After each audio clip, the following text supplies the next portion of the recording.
I captured 98% of the available profit in this option trade by doing this. After an investor sells an option contract, whether it's a covered call or a cash secured put, the investor may decide afterwards that they'd like to close that option contract. So there's a variety of reasons for closing a stock option contract that you recently sold. But beyond the reasons for closing a stock option contract that was sold, the end result is what the investor is hoping to accomplish. Number one, they want to end their obligation in the contract, whether it's being assigned shares to purchase or having their shares assigned and being taken away from them. The other objective in closing a stock option contract, the investor wants the collateral released back to them, whether it's shares from a covered call or funds reserved as collateral for a cash secure put. So here's how I sold my cash secure put for NEO. There's me on the left, and what I decided to do on November 16th was I decided that I was going to sell a cash secured put option contract for NEO Incorporated, symbol NIO. And I was going to pick the expiration date of November 20th, 2020. So in effect, this was a 4-day option contract. And for this contract, I picked a $40 strike price. So based on that strike price, I had to reserve enough cash as collateral in case the shares were assigned to me. So then I made the option contract available on the stock market, and I specified that I wanted $360 in premium for this contract. The market responded in kind, and a buyer stepped up, willing to buy my option contract and pay the $360 in premium. So we agreed to the deal. The buyer paid me the $360, and then they were associated with my option contract. Now let's jump over to my Robinhood account and take a look at the actual transaction where I sold the cash secured put. I'll expand the transaction record by selecting it so that I can walk you through the underlying details. Next, I'll zoom in so it's easier for us to read. There we go. That's a lot better. So for this option contract, I'm selling a cash secured put for stock symbol NEO with a $40 strike price and an expiration date of November 20th, 2020.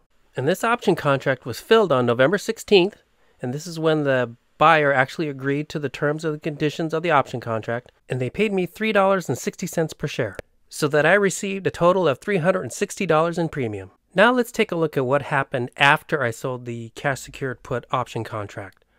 First, we're going to fast forward 3 days. Let's go to November 19th, 2020. So this is 1 day before expiration. And I thought to myself that I wanted to actually close the option contract. So the only way for me to do that was to actually buy my option contract back. So this action known as buy to close is when the seller buys the option contract that they originally sold. And so for me, I wanted to buy back my option contract that I sold, my cash secured option contract, but I needed to buy it back. So I had to check how much it would cost. And when I checked for the premium cost to purchase the contract back, it was only $7. So needless to say, I didn't have to think very long. And I peeled out the $7 and I paid the buyer for the option contract. And now that I own the option contract, it's closed and no longer in effect. And the end result from that, because there is no more contract, well, the collateral is released back to me. All those funds that were tagged as collateral get released back to me. I still keep the $360 in premium. And now you may be wondering, now, why in the world would the buyer sell the contract back to me? Well, it's pretty simple when you think about it. And let me walk you through what happened. So as you saw, the value of the option contract itself had gone down quite a bit. And this is because the underlying stock price had gone up. So the price for NEO had shot up quite a bit. And the likelihood of it ever reaching my strike price of $40, very low probability of that ever happening. And so this is the case where the time value had decayed so much, right? It's 1 day before expiration. The stock price had shot up quite a bit. So the likelihood of the share price ever dropping down to my strike price was practically zero. So that's why the contract value had dropped so much. And now for the buyer, they don't want to walk away empty-handed, right? So if this had gone to expiration on the very next day, the contract probably would have expired worthless and the buyer would be left with nothing in their hands. So this is a way for them to salvage part of the deal and at least get $7 back of their original $360. So now I'm going to jump back to my Robinhood account and I'm going to show you the transaction where I actually purchased my option contract back. Here's the actual transaction in my transaction history. I'm going to expand it by selecting it so that I could walk you through the details. And then I'll zoom in so it's easier for us to read the information. So as you can read, I'm actually buying a put for symbol NEO, with a $40 strike price and an expiration date of November 20th, 2020. For additional confirmation, you can see that this is a limit buy and the effect is close. So this is actually closing a contract. And then you can see that my buy order was actually filled on November 19th, 2020. And I paid a price of 7 cents per share. And so my total cost to close this contract was only $7. So let me give you a quick recap of what just transpired. So on November 16th, 2020, I sold a cash secure put for NEO Incorporated, symbol NIO. Now the expiration date was November 20th, 2020, so this is going to be a 4-day option contract. And I specified a strike price of $40. And when this option contract got filled, I received $360 in premium.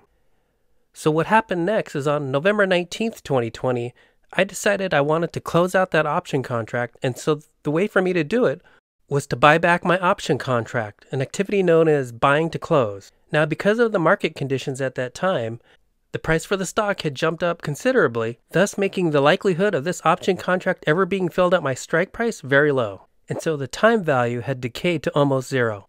This then allowed me to buy my contract back for $7.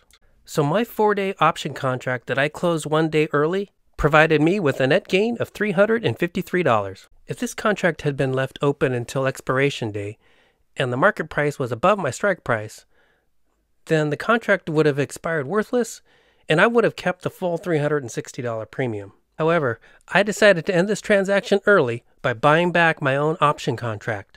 I had to pay $7, so my net gain was only $353. But if you do the math on it, that $353, that's 98% of the full premium. Plus the funds that were reserved as collateral were returned back to me, and I eliminated the risk of having to purchase the shares had they been assigned to me. In a follow-up video, I'll discuss the trading strategy behind closing an option contract. Also, I'll tell you what to look for. There's 2 indicators that you always want to watch. And then I'll also explain to you the 3 primary reasons when you want to use this buy-to-close option contract strategy. Be sure to leave me a comment below and tell me what you think. And if you enjoyed this video, also please do me a big favor and smash the like button. It lets me know that I should create more videos like this. It makes me happy, plus it's like they say, it helps out the YouTube algorithm. If you're still watching this video, I just want to say thank you so much. I really appreciate it. And I also want to wish you good luck and lots of success with all of your trades.